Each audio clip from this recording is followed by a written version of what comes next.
you. What's in that coffee? A little cream? Yes. Well, so they have a flavor butter pecan. Oh wow! That's so fucking good. So you're into those flavors and the pumpkin spice too? And they get me. Say hello! Hello! Is someone watching it? Well, not at the moment, but there will be. Where should I'm gonna have you over. I'm gonna have you Oh, over that's here. okay. Put on those headphones. Cute. Give me a quick audio. Oh, check. I love this full body mirror. You should be good. Oh my god, do you actually use those dumbbells? Good? Yes. What do you mean? They look a little too heavy? No. Do you actually use them? Yeah, sometimes. But like I go to the gym, so like Yeah. occasionally. You ever seen those fat grips? No, but I was just like staring. I'm like, what is that? Just obviously helps with the grip. I'm guessing. Yeah, and it works your forearms a little bit more. Since there's not really workouts that forearms. There's not really workouts for your forearms that guys do. Yeah, sure. If you're jerking them around. Sam Ramsdell! What's up? Good to see you, kiddo. Guys, long time no see. Tonight, we have the Ted Jones Comedy Show in Stanford. Check the link in this YouTube video. It's going to be freaking lit. Oh, you're going to Stanford? You live in Stanford, right? Yeah. Wait, Okay. I should come. It's tonight? Well, it's Monday as we're releasing this. So yes, theoretically it is tonight. Yes. Right. But how long have you lived in Connecticut? For like 8 years now. Okay, and where did you grow up? I'm from Maine. Yes, I knew that. Yes. I knew that, and I went to Camp Caribou in Maine. That's right. You remember that? Yes. What's the sister camp? Manitou. Manitou. There are a bunch. Like Maine is like a big summer camp. Why? Well, I think just a lot of space. A lot of open Woods air. and shit. Yeah, like woods, cheap land. Maybe to just put freaking cabins in the woods. Yeah, and just put a bunch of riffraffs in them. Yeah, exactly. But I hated it. You did? I just was never a sleepaway camp guy. I just always got homesick. Yeah, I got homesick too sometimes. Yeah. Did you go to sleepaway camp? I did. I went to chorus camp. Oh, okay. Nice. I was a musical theater girl. Was that in Maine though? Yeah. And where'd you go to college? I went to UNH. Okay, so you kind of stayed up in what's the definition of that area of New the country? England? I think of it northeast? as like northeast, but I feel like New England. Yeah, it's very like New that's England. a specific spot. It's England, and it but doesn't it's new. it doesn't really get more east than that, I guess. No, unless you're going to Canada. Yeah. Canadian. Do you ever go to Canada? Like go over the border, get some drinks, and then come back. In like high school, that was like everyone would try to go up there, to like get some of the alcohols, and we would go up to Quebec. Have you been to Quebec? No, I haven't. It's gorge. I would like to. I've never been to Canada, I don't believe. You haven't? No, I want to go up to Niagara Falls, and then that's pretty close, right, to Canada? Yeah. I think from here, it's I think I've heard it's like an 8 to 10 hour drive, which is the same as like North Carolina. And if I'm going down to North Carolina, might as well be going up there. You know what I'm saying? Might as well. So what's up, Sam? This is your second time on the Ted Jones World podcast. The last time you were here, I believe, was August. Yes. Something like that. But you've been doing a ton of comedy, selling shit out. You with your boyfriend. I think that is the name of him right now, James. Yes. And you have I guess you have like, what is it, a sketch that you'd say when you go, oh, James? Yeah, like a bit, Yeah. I guess it's one of those things where we did one of them a couple of years ago and it just did so well. Explain it to that was like, everybody watching. So you guys have probably seen a lot of, there's a lot of iterations of them where you're doing like a trend or doing a challenge, especially me and my boyfriend do a lot of like the partner challenges where like, even some of them are just like insane, like gymnastic, like, these are for like professional athletes. And we're just in my living room with my cats doing these insane challenges. And there are a couple, it's funny, like some of the ones that have always looked the hardest, we've like been able to somehow pull it off and like do it. But it's like the ones you're like, oh, that looks easy. Then it's like, oh. I never really got into those dances on TikTok because it just takes me so long to learn them. Even the easier ones. People don't even know how long it takes. Like they're like, oh, it takes you 5 seconds, to do it. Like I'd much rather just think of anything else besides doing a dance. Like a 10-move dance would take me like 15 TikToks. You know this kid, what is his name? Octopus Lover. You see this kid, he's blowing up recently? Of course. So he does up to your girl, posted DM. Yeah. Sound him. Yeah. So I hit a minute DM. Yeah, that and one. he's killing it. That took me like 30 minutes and it still like wasn't that good. But I know. It's tough. The it's dances not are as crazy. easy. Crazy. But a lot of those people, like, I think he has a little bit of experience in dance. I believe. I think from what I've heard. I don't know where he came from. Was there just like a viral post that kind of just brought him into the mesh? Well, like, is that what happened with you? Yeah. Well, it's like one video does well. And that's kind of the art of it, is like, okay, how do I replicate that again? Like that video did really good. Okay, what are aspects of it that made it do really good? And can I do that again? Yeah, in kind of a different way. You see college students are just taking over with their story time and putting on makeup. Like this girl, Alex Earl, every time she pops up on my For You page, she has 500,000 likes already. Yeah. Yeah. And I think, she's kind of an anomaly. I was like, I'm happy I knew it. But just for those of you who don't know what we're talking about, this girl like puts on makeup and she's like, today I'm gonna go to brunch. I'm so hungover. Like this guy was talking to me last night and she's just doing something new in like every 2 frames. Yeah, like and a she's Mr. talking Beast a story about like being in college and just being, I think, relatable. Right? Well, it's relatable, but also like she's so gorgeous and like perfect that it's like aspirational. Like I feel like that was like the original influencer was someone who was like hot and like rich and acted. Who would you say is maybe the first original influencer? Was it like a Paris Hilton? Exactly. Yeah, and she was rich and hot, and you're like, what does a rich, hot person with a ton of money love to do? Like it's like a life that you're like, what is that life like? Like couldn't be me. It's interesting how the first 2 real influencers became famous because of sex tapes, right? Paris Hilton and then Kim Kardashian. Imagine. Oh my God. Yeah, that was blowing up. So I was talking with Tori Cole the other night, and she mentioned how you were on the Ted Jones comedy show. And she was talking about the O. James sketches, and that's how she originally found you, and she loved those. Yes. So that was pretty funny. She's great. James is a good sport. And I think he's also so funny. I think like his facial expressions when he's doing, exactly. The straight man. It works, especially compared to my insanity and, outrageousness. It balances the scene well. Do you believe in star signs? Kind of. What are you? So I'm a Scorpio. Me too. You are? Okay, so I think we might have may have went over this, but what is James? He's a Gemini. Oh shit. Yeah. Okay. So like in the world of astrology, like we would not good. But for what you guys are doing, terrific. I know. Well, that's why it's weird. And I forget, like I need to look up his like rising and moon. That's I don't get into that shit. I just go straight up the Scorpio Gemini, not like the Taurus moon and because stuff. That's when people are like, well, what you want to be and what he wants to be, so that could right. Okay. That so makes who sense. knows? But who knows? Yeah, because I had a bad experience with a Gemini girl, and then my best friend now is a Gemini boy, and I think that having like a dynamic 2 bros being pretty polar opposite, not polar opposite at all, but I think like what we kind of expect from that particular moment. I can't even explain it. Yeah. Especially when there's not like a sexual tension. They can't really explain it. You know what I mean? There isn't. Not yet, dude. Yeah. Not yet. How much money do you have, bro? But like, it just, I think connecting with bros, it's different. Yeah, you know what I mean? Than like a man and a woman. Friendship versus. Yeah, because like if we live together, I don't know, maybe I'd be like, bro, the fuck? Yeah, their pubes all over. Living together is a new. Yeah. How long have you been living with James? Well, probably like 7 years now. Like I moved to Stanford, and that's when really things picked up with him. Mm-hmm. And he moved in about a year later. How much older is he than you? How old do you think James is? Just guess. You were about to say 10 years, but you got it. I got it because you were like, take a guess. I would guess like 5, 6. I don't know, but he's 43. I would not mind having a girlfriend who's 10 years younger than me at this particular time, and it sounds like controversial a little bit. Like Ted, you're going to date a 21-year-old woman? How old are you? Girl, You're 31. Yeah, 31 and a half. 31 and change. Oh, almost our half birthday coming up in May, right? May 13th is my half. Oh, but half is nice. Yeah, 33 and a half. Yeah. It's just like when it starts to get edge closer and closer. But you're aging well.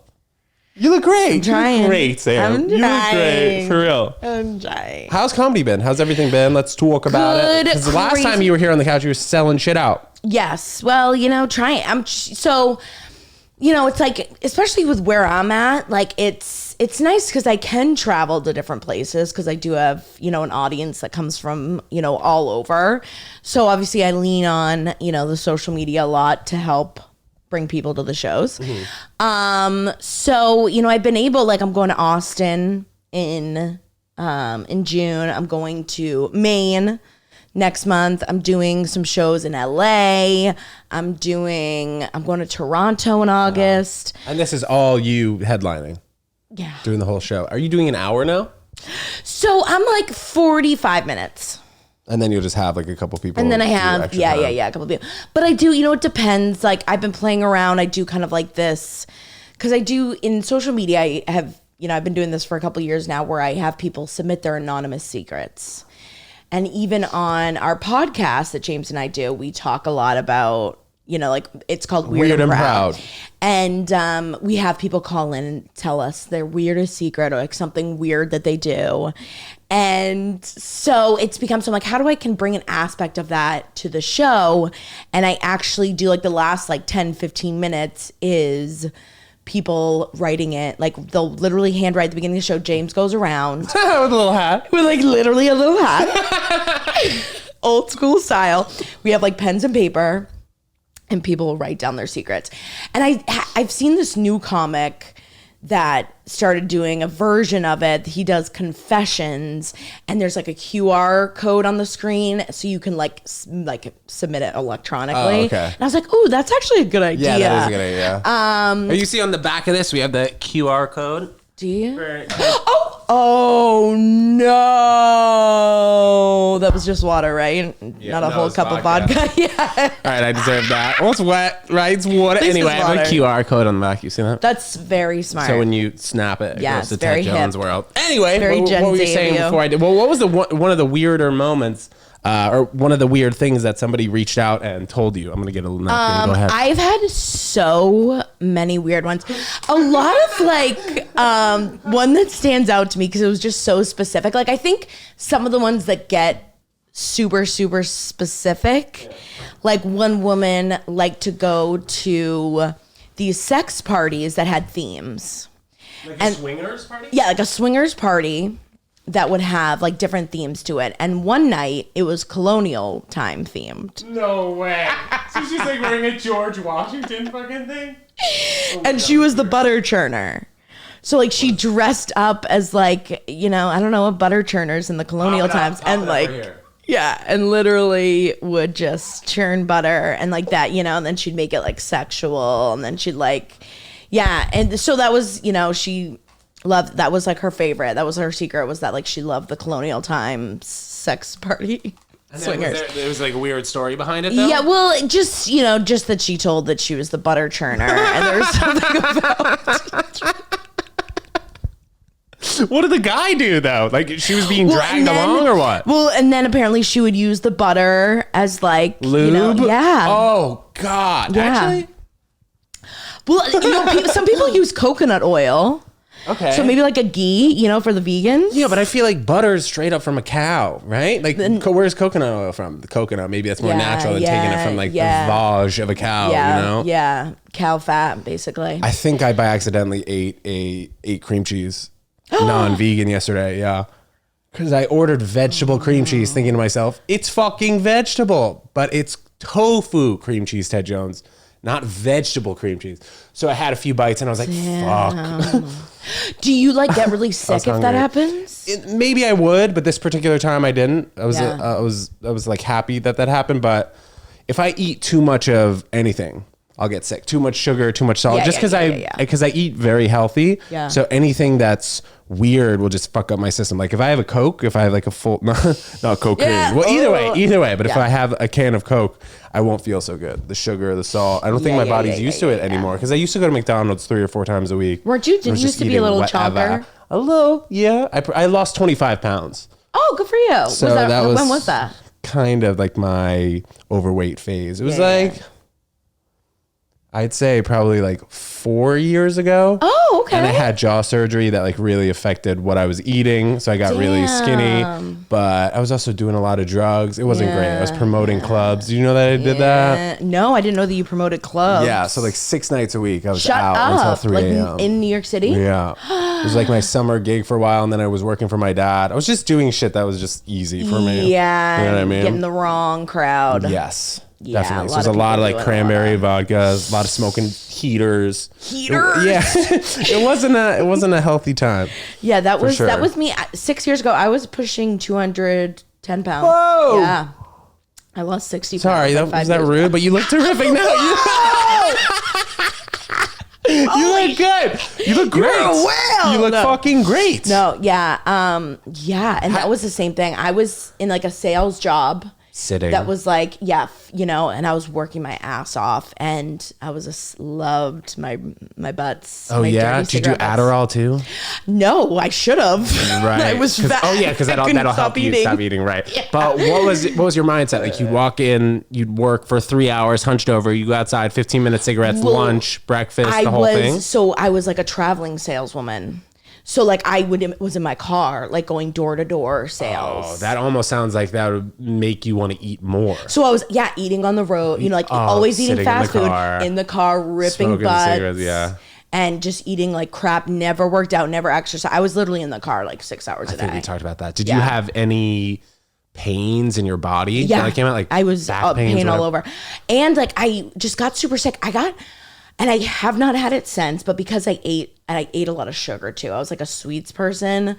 So like I would always have like a huge bag of chocolates, of Reese's, and I would break out in rashes all over my body to the point where like I used to work in the veterinary field. So I always thought that I had like ringworm because it was like, I didn't have ringworm, but I was like, I had these rashes all over my body, and I had like the worst acid reflux. I was always so sick in the morning. What was your mindset there, though? Did you know that it was the food, or you were like, maybe it was the animals? I was like, maybe it's I was like, it can't be me smoking Isn't it 2 packs of cigarettes a day. We are so naive sometimes about things that are affecting our health. No, totally. And I don't know if you saw this. Just came out. John Mulaney's new podcast. I saw he was talking. Well, I thought I saw him talking to Theo Vaughn about his cocaine problem. But what were you talking about? It's like that mindset where you're like, you know, like I'm doing a lot of drugs, I'm drinking and eating a lot. You know, I could make the easy decision to just stop doing this, or I could just. Well, I don't think that's an easy decision. Well, right. But like in your head, logically, you're like, just stop doing that. Totally. Would you say that James kind of fixed you in a way from that point? He was definitely very helpful. You know, he's always been obviously like super supportive of anything I do. Yeah, so it's really helpful if I'm like, all right, listen, you know, like I've been cutting drinking out. I haven't drank for like 5 months. Nice. So there's just times where I'm like, all right, I need to, for my mental, physical, you know, I need to cut it down. And he's like, whatever you need, whatever you do. So be like, you know, he's like, I'll take alcohol out of the house. Well, you know, I won't go out as much. I won't drink as much. So he's very supportive in that way. But I think you know, like when you're in that position, it's like almost worse when someone's like, hey, I'm worried about you. You know, especially like coming from him, I'd have been like, fuck you. You know, like it would be hard to not like get pissed at him. So I think he was just supportive. So when I was to the point where I was like, I think I really need to make a change. He's like, when was that? When was that? Well, it was more like, you know, I was like on this, you know, like I call it my come to Jesus, where I was like looking for anything. Like I was like, what do I do? Like I got a life coach. Like I tried to I got my energy read. Like I was just like going to like any self-help. Like I was just Googling like what would make you happy. And I remember I started like singing again. Like James was like, you should start singing because you love singing, you love music, you love performing. And this back then was like, I wasn't doing any of this stuff. I wasn't doing social media, wasn't performing in any way, comedy, anything. And I was like, all right. And I think I just needed something that like brought me joy again, you know? And that was singing. I started taking singing lessons from like this guy who really only teaches like middle schoolers. And I was like, you know, and I finally like felt joy again of doing things. Like I was like, oh, I can do something that I love again. And I was just taking work so seriously. And it was kind of like a mindset shift. I think it was like a couple different things that were happening, but I was like, as soon as I, you know, was like, oh, if I could start singing again and like performing, that would make me want to lose weight. Like Did you do singing videos ever? I did. If you go way back, all of my videos were singing cover songs. Yeah. That was like how I first started posting on social media. Did you think that this was going to be your avenue, singing, and then you're just going to be the choir girl on Broadway? Literally up until the choir girl on Broadway. I was like, up until COVID happened, like I was going to Broadway auditions at 5 a.m. Why are they at 5 a.m? Well, like open calls. Like if you don't have like a background, you have to be there. Well, you know, you'd have to wait to get in line. Like I went to the Aladdin audition. Oh my God, I want to see that. I've been telling my mom for years. She thought I was joking. but I really it's literally so good. I want to see it. It's so good. And so they have auditions that start at 8 a.m. But if you're non-union, you have to get in the line, and they only see a certain amount a day. I guess that makes sense. So and they have like matinees starting at like 2, so they probably have to get everybody in and out. Everyone in and out. Yeah. So, so that was what I was doing, and I obviously loved comedy. I was getting into stand-up. I literally had done like 3 stand-up shows before. Was that in the city or in the city? Okay. Yeah. What were the places that you were doing? Did one in Broadway at the comic strip. Okay. And Grizzly Pear. Nice. All right. So three respectable spots, of course. They were like, new talent, type of things. Because I had just done the Manhattan Comedy School. Okay. They have a stand-up class that they teach. What year was that? So that was literally 2020. I finished the class like March 3rd of 2020. And then when did your TikTok start to blow up? Right around that time? So I think honestly, it wasn't until, whatever, the shutdown was March 15th. So it was probably like end of March that I was like, fuck. When did you download TikTok? I downloaded it probably around that time, probably like in the beginning of the year, but I hadn't really posted on it. Like it was one of those things where I'm like trying to figure it out, and it was, even if you look at TikTok, like in that time versus now, how much it's changed. It was a lot of dancing back then, a lot of dancing, a lot of trends. Like it was almost always a trending sound. Like it was like, that was like the big thing, was everyone was trying to jump on a trending sound, which I feel like now it's a lot more story times, a lot more original, like you don't really see as many trends anymore, sometimes, but, so I had just done, my first video was me going, and it got like 700,000 views. Yeah. Well, I'm saying that. You would have followed. Yeah. But it was like, 700,000 views. And I was like, 700,000 views for that dumb 5-second video it took me to make. And I was like, maybe there is something here. And literally, probably like the first 9 months, like all of 2020, I was just throwing shit against the wall. And obviously it kept coming back to the mouth because that would get millions of views. So I'm like, obviously there's something here that I can play with. But it was doing singing, doing cover songs, doing stuff with my pets, doing weird stuff with James. Like I was all over the place just to find what stuck and would do well. And of course, the mouth. Once you got that one video that had 80 million views, I want to see your cheeks grow red. Yes, that was like the biggest viral one. What was your comedy career like at that particular moment? Well, that went viral in October 2020. So that was like lockdown central. So like I was doing a lot of online classes. Like I was like, all right, I'll take advantage of this. So I was doing I was doing a bunch of sketch classes on like Groundlings and UCB. So I was taking classes. I was doing like some online stand-up. Like Jessie Curson does this online stand-up for women only. So I was doing her classes. Cool. That's how I got to know her and got in with that group. And so, it was like, I was doing I also loved improv. And I literally also had just finished all 4 levels of UCB improv. Yeah, me too. Yeah, we were about to do our class shows like March 16th, 2020. And then that was it. Yeah. I think we talked about this. Yeah, I think we did talk about this too. But now it's not even in New York. So it's like. Apparently they're coming back. Oh, really? So we'll see. Oh my God, that would be honestly. I don't know how fired up people are going to be with the new program. I mean, hopefully it would be kind of the same thing because their old building, like the old classes were amazing. I know. I don't know when they're going to do it now. I know. So I was doing a lot of improv. So I was doing some improv classes, with UCB, doing like some, but it's doing comedy over Zoom is like literally the fucking worst. Yeah. If you were doing it. Were you doing some of that? No, I didn't. I was doing the podcast, doing some vlog stuff, but I never did a Zoom show. Yeah. Well, it's just, it's like, what's the point? Because the point you do it is for the laughs and being around, and it's like, basically impossible. But so having such a big audience online where you're able to sell out whatever it is, a 300, 400 person theater, did you feel more pressure that people were like, oh, they are coming to see Sam Ramsdell online? Because like your comedy career is kind of flipped how people usually do it. People will start at the open mics for years and then they'll get that one TikTok boost and then people are coming to see because of the TikTok, but then they have 5 or 7 years of stand up behind you. Right. So what's that been like for you? Well, it is like I've had to be like, okay, that's why I've been trying to do smaller shows. Like I've been trying to go to clubs that are a little bit smaller so I can try out stuff there, because you have to.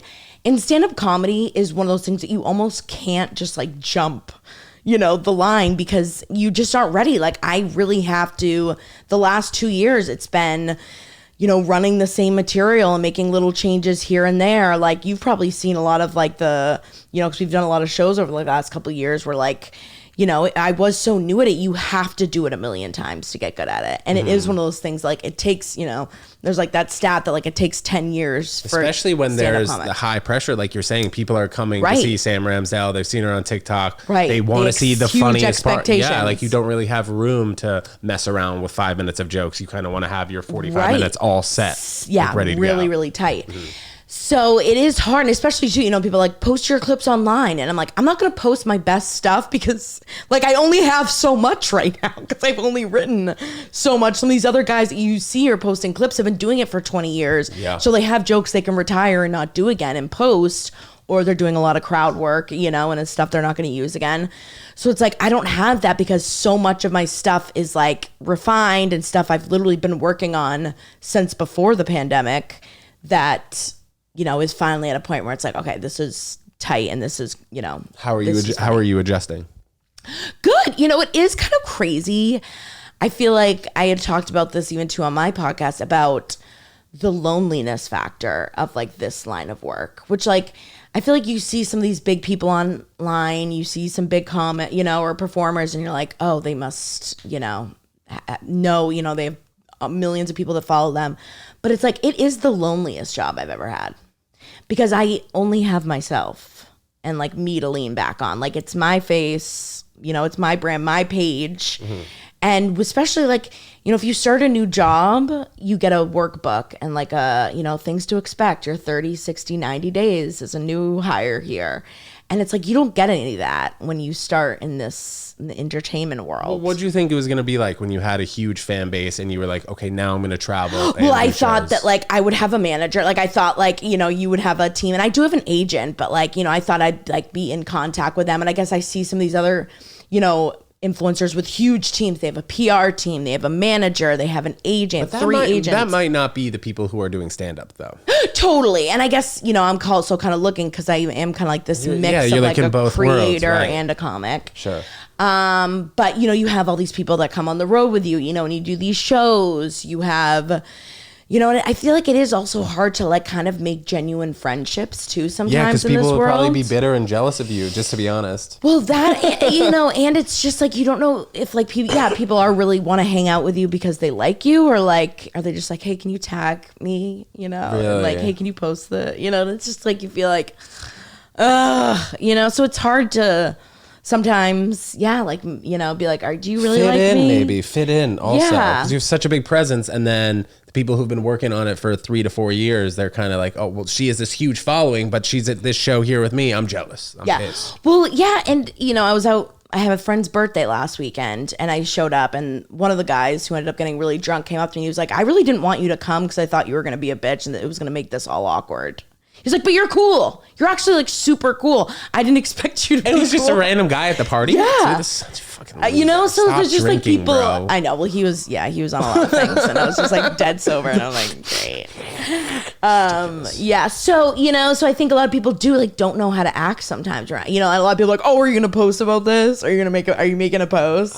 Like anytime I grab my phone, people are like, oh, she's posting. Everyone, look, she's gonna post something. It's also because people are not used to this at all. Totally. 10 years ago, this wouldn't have happened. Yeah. You wouldn't have had this big blow up on an app and then everyone knows you. Totally. It just doesn't exist. Maybe you'd be in a movie and then everybody on the street would bug out because everyone's seen that movie. Right. But it's just different. It is such a weird different world. I was just watching the trailer for Black Mirror that's coming out soon. Another one on Netflix? It literally just dropped today. Oh, wow. I imagine it's going to be nuts. I know. You can't even like watch that stuff anymore. Some of them was scary.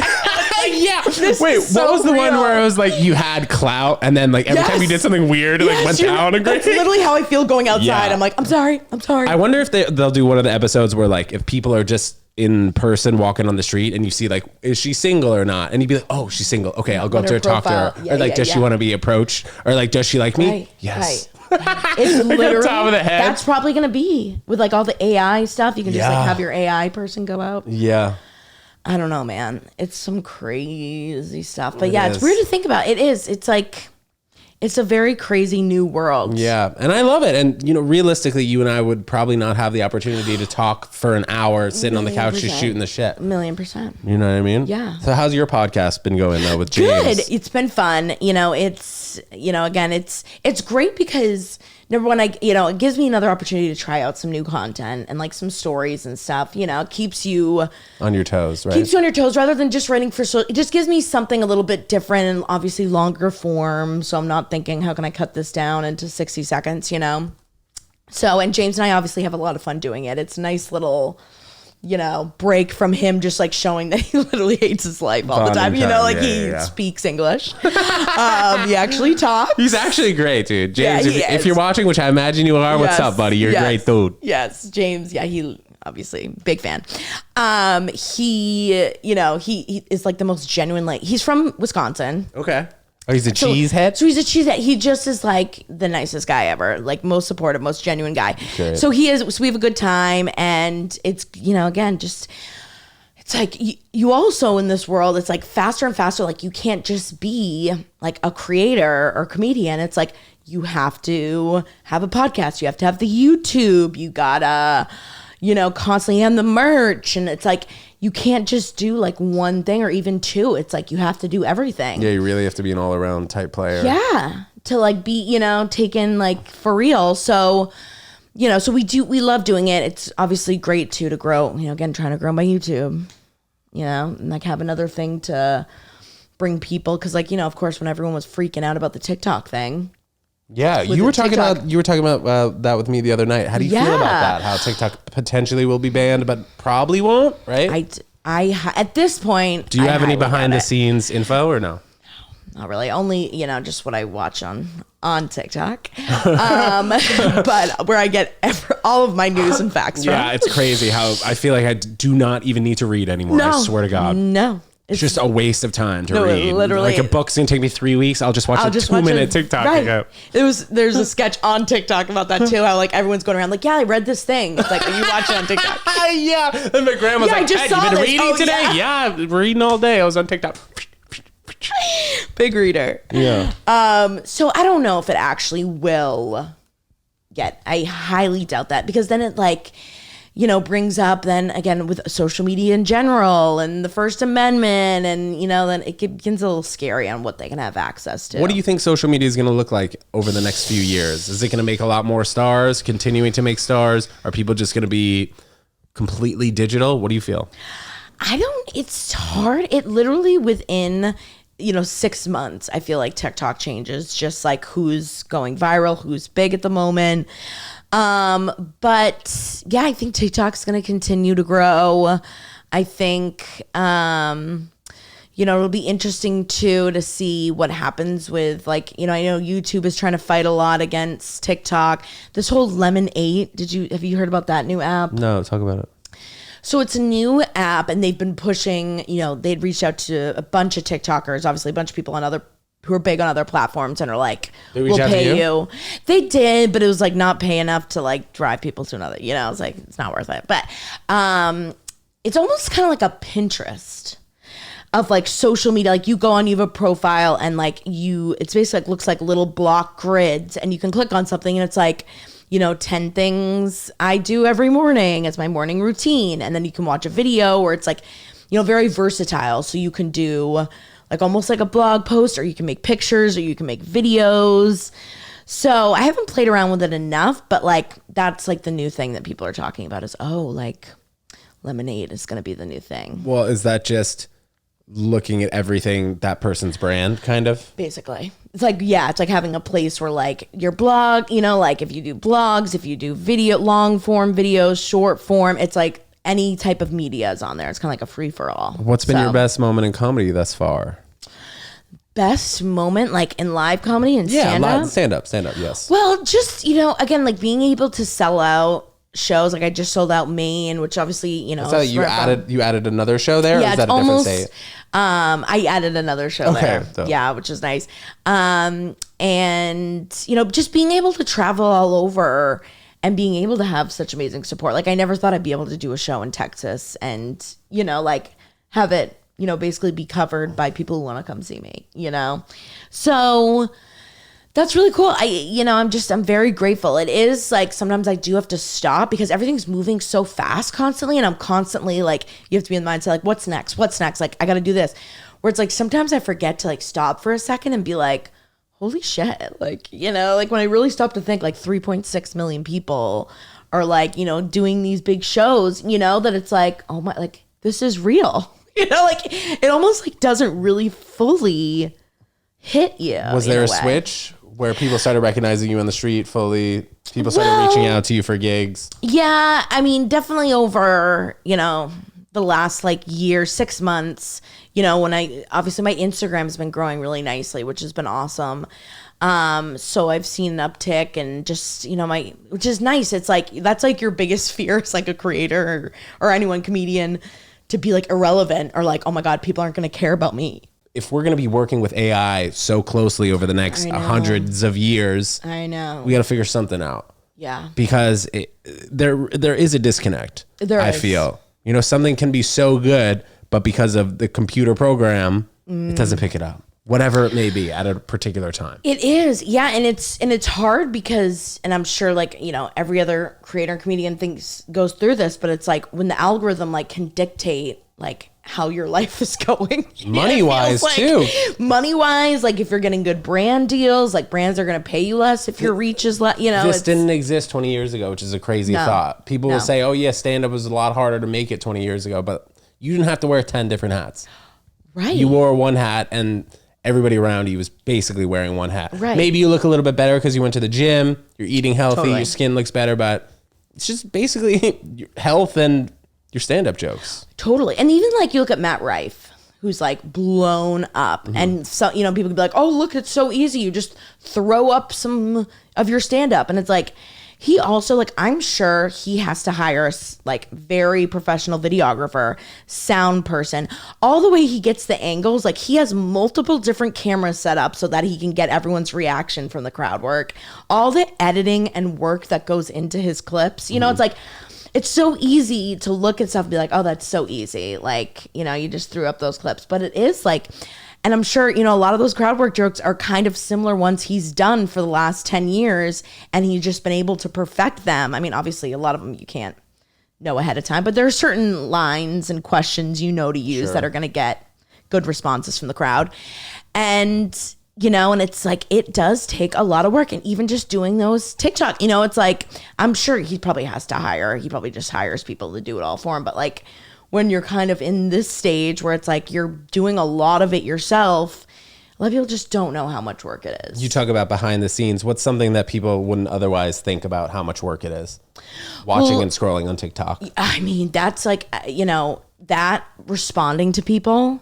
I mean, I probably take like 2 hours of my day to respond to people because I do think that's important too. Direct messages or comments? Direct messages, comments, both on multiple apps, you know, and on multiple accounts. So I have my podcast account, so I'm going back and forth, you know, going on there, responding, going on to YouTube, responding. And that's something people would never think about. Never think. But a lot of people are like, oh, you know, are like, oh, wow, I didn't think you would respond to me. Like, you know, but it does make them little more, you know, yeah, that's like, what I try and do in YouTube, even the negative comments. Yeah. Dude, that's not funny. Thanks for tuning in. Yeah, you're Is this still a joke? watching. Thanks, brother.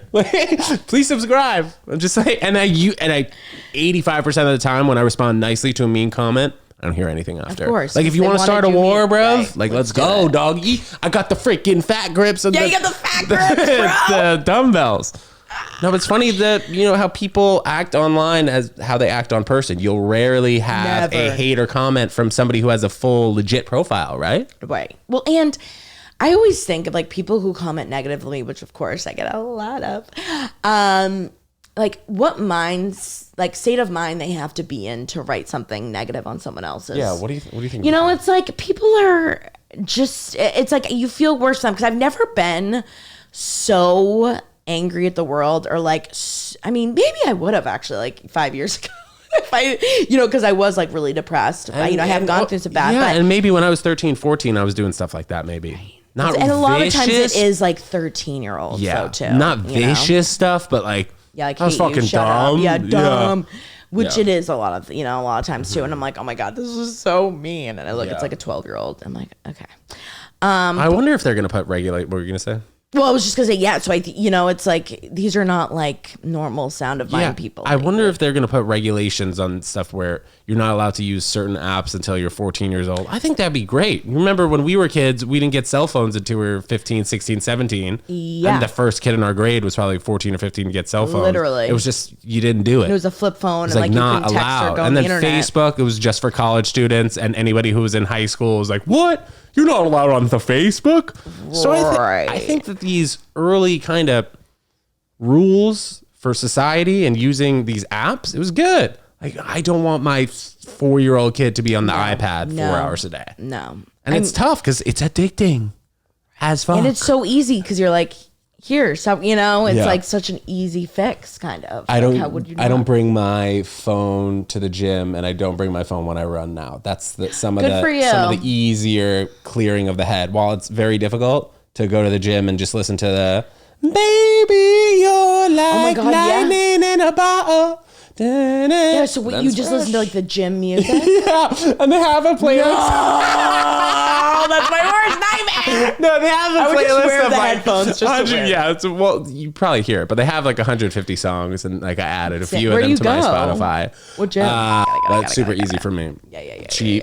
Yeah. But I think it's helped me. And ever since I lost that 25 pounds, because I used to play tennis in college. So I was very active. Yeah. And then I was like, I've been doing this active shit for 8 years. It's gotten me nowhere tennis wise. Yeah. So like 3 years, I didn't go to the gym. And then I got back into it, I guess, over the last 4 years or so. Good for you. Is there a tennis court that you can play? No, it's almost impossible to play tennis in New York City. I was going to say, I'm like, yes, you have to have 2 hours.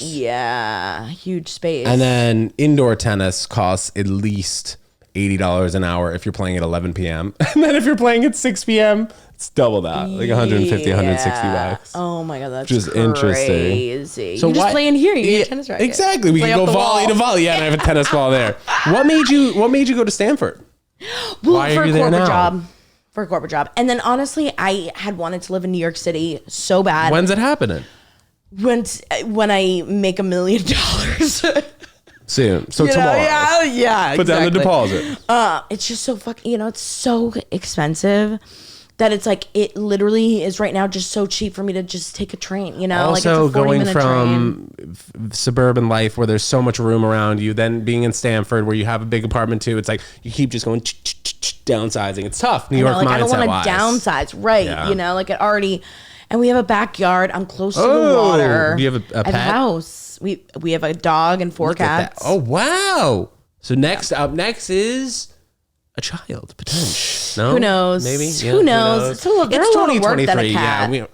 Right? If I could just throw it in a crate for the day. Like change out the litter box. Yeah, I could just change the litter box. Are your cats pretty smart? Very, of course. Intimidating at all to outside visitors? No. But is that just because they're your cats? Yeah, my cats are perfect. So, so maybe a little like James. Well, one of them might. There's one that's a little, has a dash of feral in her. But what's her name? Serafina. They're all named after Lion Italian, King characters. Right? Oh, who was Serafina Lion King? The Lion King too. She was like the daughter or something. Oh, interesting. That was one of the best. I haven't seen a lot of Broadway plays, but that was my favorite. Yes. Oh, of course. So good. Of course. And be your mighty king. Best music ever. Yeah, so good. The movie was very good too. It holds up. Yeah. It really does hold up. Right. But Space Jam, not so much. I think it was the same year. They should do a Broadway play on Space Jam though, right? Oh my God, I'd be there in a second. Those talk about fire flames on the playlist. You still go to Broadway plays? I do once in a while, I was just talking to James the other day. I'm like, we haven't been in a really long time. I've been only to one. What did I see? Beautiful, the Carole King. That was the last one I saw, and that was like 2 years ago. So I gotta get back out. I'm trying to think, like there were a couple that I wanted to see. Now, of course, I can't remember off the top of my head what it was, but I wanted to see Funny Girl, before Leah Michele. I don't know if are you a big Broadway person? Leah Michele was in Glee and had that boyfriend who died. Yes. and she got the funny girl lead role. Why do people say she was a bitch?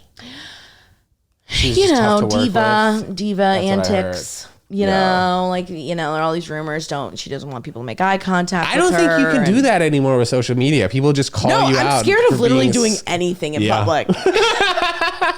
I'm scared someone's going to be like, yeah, Sam looked at me wrong and she's such a bitch. Yeah. You know, because like, gets you around. see all these stories that come out, this influencer, I saw this person in public, Right. you know? So it's like, you get scared. Yeah, anyone can grab on and be like, I saw this person, they did X, Yeah, Y, so you have to Z. be nice to everyone, respond to all the comments, as you said. Right. You think about getting back into singing? Or no? I do. Well, I sing at my shows. So I have like some original comedy shows. Let's go. That's like you and Caroline the other day. That's why we were like hitting off. I'm like, oh my God, I've never seen another singer at the who show? like does comedy songs. Yeah, that's great. So, I need to reach out and like get with her so we can chat. But, so, you know, I grew up like listening to Bo Burnham, and he was like, do you ever watch or see any of his stuff? Kind of describe him to me. I've heard so much about him. I've seen a little bit of his stuff, but people are infatuated. Obsessed. Well, you know, he made this resurgence, you know, over the pandemic. He came out with this, you know, he did a kind of like a special, but State like of it the was in his world. room. Yeah, it was like, you know, it was pandemic, so he did it all like from his room. But I had watched him. I started, you know, on YouTube, like, you know, I was watching like his YouTube videos back when I was a kid, and he would just make up. He's an amazing singer and pianist, and he just has these out of pocket, insanely funny songs that he writes. And he was like the first that I was like, oh, this is a thing that you can kind of combine singing and comedy into one. You know, like he was one of the first that I was like, oh, that's a thing. Like people do that. The last time I was in LA, I saw like 3 or 4 of those type of comics, and I've not seen that in New York. Just playing the guitar at shows, like random shows. Really? Yeah. I've like literally never, other than when we saw Caroline. And I know Kat Cohen. I don't know if you've ever seen her. She's in New York City. She's also incredible, so funny, but she writes music. And it's kind of the same where it's like this, you know, mix of both. Like she'll do a little stand up and then it'll bring her into a song. Do a little stand up, bring her into a song. You know, so it's kind of this combined show, and I'm like, damn, if I could pull something like that off. So that's what I do a little of. And I have like 2 songs. You're right. So you're creating songs to add to the stand up. Yeah. When's the next show? Your show? Is it Maine? Well, I'm talking with the New York Comedy Club Stanford to do a show there, because I had done a bunch, because obviously, you know, being in Stanford, I had done a bunch around the Stanford area the last couple of years. So I was like, you know, I've done so many of them. I feel like everyone had seen it. Well, what type of venues were you doing?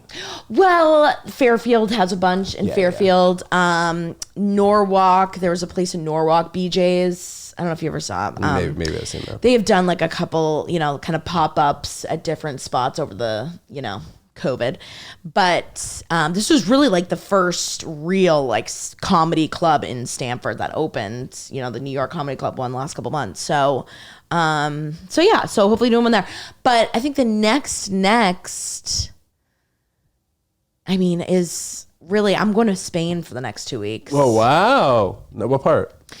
So my mom retired last year, and she was just like, fuck the United States. She just rented a mega yacht or what? She just literally, she was like, I'm going to go backpacking, like travel with her sister, my aunt. Okay. And like see what I like. And she came across this town. It's called Alicante in Spain. And it's like on the coast of Spain. It's actually the port that you take to Ibiza. So like it's the port where you take the ferry to Ibiza, like the party island. Mm-hmm. So, and she was like, I love it here. She found like a condo for $100,000. Like it's huge. It's amazing. You know? And she's like, this is ginormous. Your parents aren't together? No. And she just moved there. And so we're going to go visit her. Is she pretty fit? Yeah. Doing backpack hiking? Well, yeah, she's very much a health kind of freak nut too. Like both my parents, when I got fat, were like, oh, they got on you?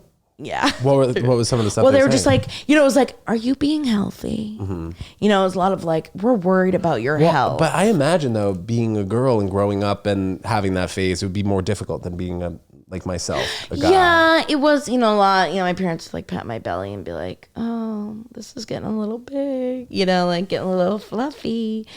But, you know, I think then, especially when I went into like the real world, you know, because it was after college that I really started to put on a lot of weight. Like I feel like to rebel against them was like, yeah, they never let me have like sugary cereal. So I'm like buying one of every shit, you know? So it was like, because I never got to have that, because we never went to fast food and never went to Wendy's or McDonald's, I'm like, oh shit. So they should have sprinkled it in a little bit, you think? Right. You know, been like, it's okay to have fast food every once in a while. What made you lose the weight? What was were you like going to the gym a lot, not eating as much? Yeah, well, I think too, like I just gotten so sick. Like like to the point where it's like, I had the worst. I remember my acid reflux, like I constantly felt like my esophagus was gonna like burn a hole in my neck because I was drinking so much Diet Coke and so much Coke and sugary stuff and just horrible foods that like, I was just always felt like I had no energy. I was tired all the time. And I was like, I got to do something. And, you know, I had just started to get a little bit into singing. So that helped me stop. Like first I was like, I got to stop smoking cigarettes because I was smoking like a pack a day. Whoa! What kind? Marlboro Lights, baby. Oh, let's go. All right. Yeah, I used to smoke those. The classy kind. And 27s, but I think Marlboro Lights were the dope ones. Yeah. I would still love them. Really? You still kind of feel it? How long were you smoking cigarettes for? What? Smell the cigarettes? Yo, you wild. How long were you addicted though? Like 5 or 6 years. Whoa! Fuck, that must have been not difficult. that bad. Like it was like the last 2 years that I had stepped it up to like, you know, it was more like when I was drinking like at night, especially like after a nice meal, you know, have a couple darts. So was losing weight and stop smoking cigarettes, was that in the same? Yeah, those kind, you know, well, it was first like I need to stop smoking cigarettes because also like, you know, I could just feel it in my lungs and like, you know, walking up the stairs, I was like, I was like, I gotta cut some shit out. So, you know, so I was really starting to focus on that. And I felt like a lot of it too was around drinking. So I just like cut out alcohol and cigarettes first. Yeah. You know, I was trying to cut those out. And even, you know, just cutting out the drinking, like, because I was drinking like every night too. In Stanford at home or were you out? Both. I would go out a lot. I was probably out like 5 nights a week because I'd just get done from work and I'm like, fuck this, but you know, so I'd go out with my friends to a bar. I was going to ask though, if you think that being in Stanford would be easier to not drink as much than being in New York City. Well, Stanford gets got a lot of bars, get rowdy. Yeah, what's that strip called? We get lit. Bedford. Maybe, Bedford Street. Yeah. There's a couple. Okay. Bedford Street is like kind of the big one. But UConn like Stanford is, you know, obviously a huge part of UConn, and it gets rowdy. Mm-hmm. It gets pretty crazy. Did you ever think about going to UConn? I did. Northeast. I did. But UConn was so expensive for out of state. Right. I mean, they all are now, but like it was just, you know. Yeah, it's crazy. I saw the prices on TikTok. I think USC costs $90,000 a year. I remember it was like $50,000 when I was going to college. It's so crazy. It's the goddamn inflation, I tell you. Well, and also afford it. And also, maybe not as many people are going to college, so they have to jack up the price. I don't know. I feel like nowadays it just should be YouTube University as to go back to what we were talking about than I ever have in UNH. I know, it's crazy. There are things that I learned. I'm like, what? What do you look forward to over the next few years in your comedy career and TikTok, social media, Sam Ramsdell brand? Well, I love, you know, again, I love to travel and going out and actually meeting people, you know, who have been supporting me. Like that is always best. Like running into people who actually, you know, are supportive and, you know, follow my stuff is amazing. And yeah, you know, it's like continuing to grow obviously comedically. You know, I'd love to keep continuing to grow my show. I feel like every time I do it, you know, it gets a little bit better. Twerk, you know, try this little, you know, tuning here, fine tuning there. So, and then, you know, just having fun. You know, I think too, just like really like making sure that I'm stopping to enjoy all of the moments and not be continually like, oh, you know, she's doing this and comparing and like they're doing this, I should be doing that. And just be like, damn, really taking time to appreciate it and just, you know, having fun. What's a moment though where you get in your head and then you realize, all right, I should be grateful. Just being on social media, you know, it's just like, you know, sometimes that's the hardest part of like, you know, you gotta be, obviously most of my day is spent around being on social media for looking for trends, for responding, editing, all the craziness. But then there also is this part where, you know, then you also are seeing what everyone else is doing. It's like, shit, you know, should I be doing, you know, X, Y, and Z and doing another story time or doing another, she's getting, you know, growing at this rate. Oh, should I be growing it? You know, it's hard to not get caught up in that, in the comparisonitis of it all. But Comparison is the biggest thief of joy, as they say. I think now more so than ever. Yeah. When it's so easy to see what the other person is doing. Right. Well, and like that's the part of the app that they're forcing you. They're like, here, look what everyone else is doing. Feel bad about yourself. Do more. I don't watch stories anymore. I can't, it's like, I've had, even like some big people, like I have to mute them because like, I'm like, you're not because I hate you, but because you make me feel bad about myself. I also, the ones that I don't mute are like the yacht pages, the millionaire mansion pages, the ones that are just like, if I watch it. Yeah. And it's also motivating. Totally. Like I don't really give a shit what John is eating for lunch. Like there's no need for me to watch somebody else's story that I already know. Right. Like I already know what you're doing. Right. Well, that's, it's a thing too. Like I would also maybe recommend that people start doing that. Stop watching stories so much. Yeah, or muting people, not being afraid to like mute. I love muting people because I'm like, even some of my good friends who are like influencers, I'm like, I'm sorry, but like it just like the big thing is I keep seeing a lot of influencers and creators are writing books, like and I'm like, fuck, do I have to write a book? I'm like, I don't have a book. Should I be working on a book? Do you think so? And I'm like, do I really want to write a book or do I just think I need to write Couldn't that happen for so many different things though? But that's the thing it's like, is that for every, it's like, do I really want to, or am I just, so then you fuck with yourself. Especially since no one is Sam Ramsdell. Right. And you don't have anyone to bounce off that you can really trust to be like, should I write about it? Well, how about James? Does he help you in that realm? He does, your boyfriend? but he's like, it's kind of nice because he's so far removed. James is never on social media. He never posts. He doesn't even have TikTok on. That's probably why your relationship works so well too. Totally. It's just completely opposite. Like I would love a girl who's not on social media, watching all my shit, having pressure to be like, babe, I just put up a post. You didn't like it? Right. Why did you comment? Right. Just fucked. I know. Especially if I try and date somebody who's 10 years younger than me, chances are they're probably on Instagram. Yeah. And want to be yeah. No, it's tough. That's why it's so nice. I'm like, thank God. Like sometimes I'm like, oh, would it be nice? Like we can then post about each other. And I'm like, no. Do you think it's because he's older or he just doesn't give a shit? He's older and he also just doesn't get, which is nice too. Like if he wanted to be a star of the show, and it will want it to be a comedian and want it to be, I think that would make it really tough. And people love the dynamic that you two have. You being silly, him being straight man. Straight man, by the way, yes, obviously James is not gay, but we mean right. Straight man acting normal. Yes. Straight face and being like, what the shit is going on here? That kind of I don't straight know. man. Or is he straight? Yeah, or he does show me a lot of love. Yeah. No, I'm just kidding. Just kidding. Dude. Maybe. Yeah. So anyways, it's a crazy world. Yeah, but you have a great support system. But I do. I'm very grateful for James. Continue to grow. How many months out are you booking shows? Does it kind of matter? Into the summer? Yeah, I'm kind of seeing, again,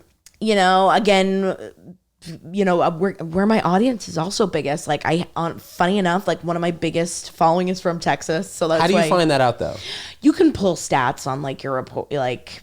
Seeing your demographic and likes and biggest age cities and stuff. And biggest but do you ever go to a place because people are reaching out to you on DMs?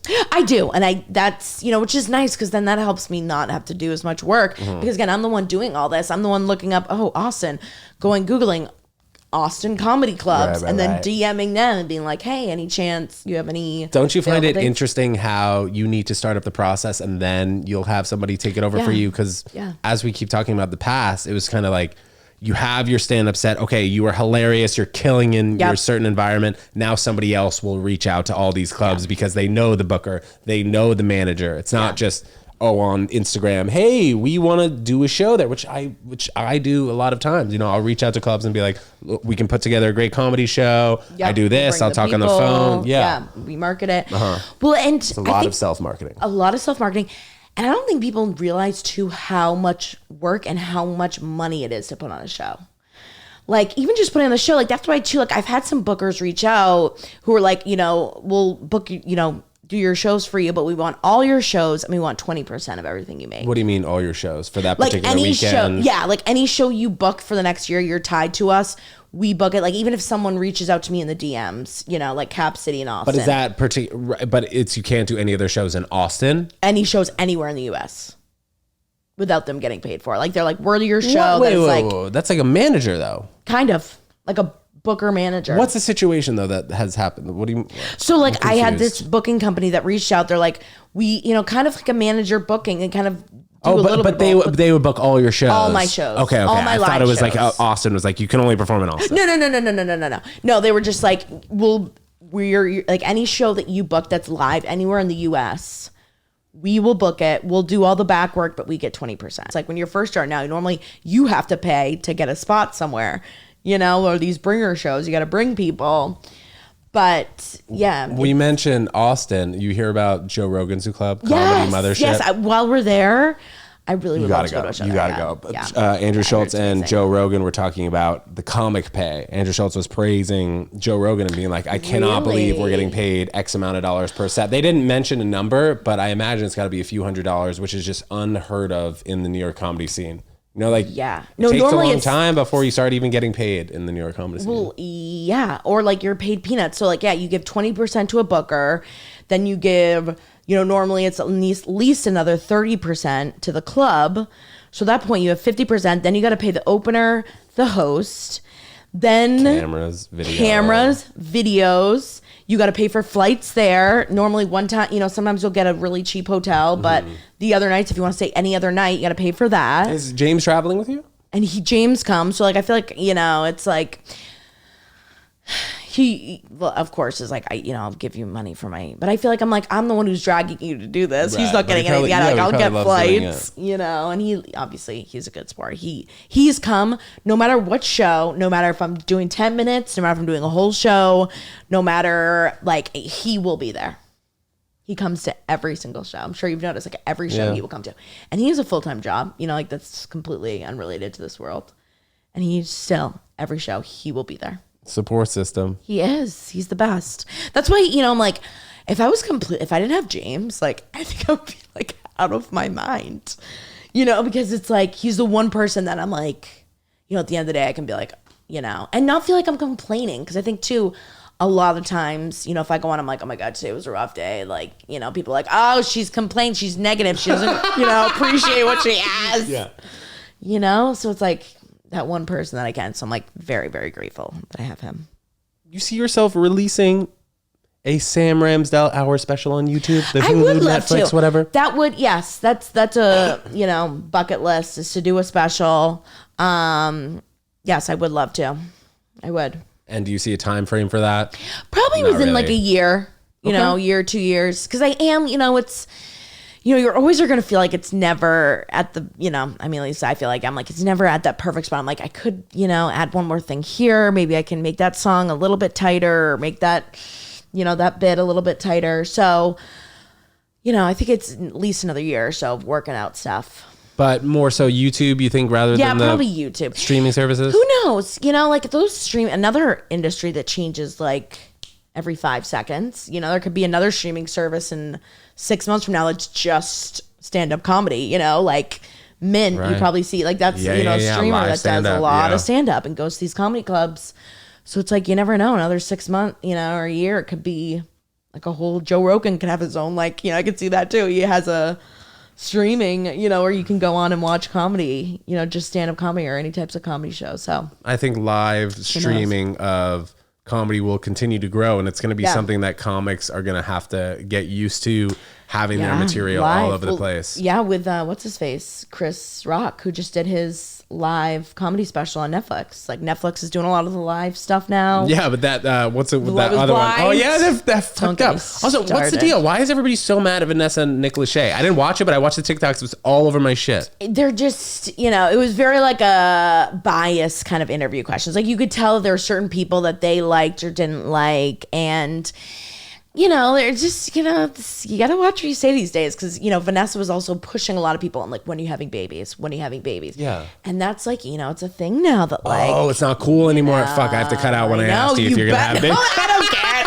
But you weren't like, but when are you having it? You know, she was like, but when? Like, you know, in the next 6 months, like that, you know, she kept pushing also, it's the trend too. When you see somebody take a jab at her, they're like, oh yeah, that person really was doing that. Take another jab. Right. And then look into her history and see she's done it before. I liked Nick and Jessica Simpson. Chicken of the Z. They were great. That was the first reality show, right? One of the first, like couple, reality shows. And And that's another thing that's been on TikTok. I've seen a lot of those clips of. Yeah, when they were together at the spring break. Yes. And Nick was like, give it up for the most beautiful woman in the world. Yeah. And Vanessa Lachey's right there. Yeah. Or Vanessa Milano. What's her last name? Milano. Wait, that wasn't another? Right? That might be a singer, Vanessa Milano. Or maybe it was her. She was pretty back in the day, I tell you. She was like Miss America. She was? Wasn't she? I don't know. She's like Indonesian. Or Miss USA. She had some sort of, she was a, beauty girl. Sam, this has been an amazing episode. So much fun. Always chit-chatting love seeing you. away. Before we get out of here, shout out your everything, please, so we can find you. Yes. So obviously Instagram and TikTok are my big ones where you can find me, Sam Ramsdell 5. Also the Weird and Proud pod. You can find, anywhere you get your podcasts.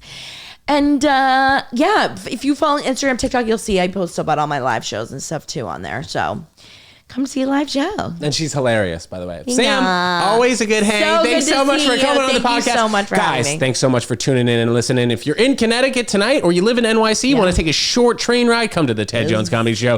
Check the link in this YouTube video, and we'll see you next time. Goodbye. Bye.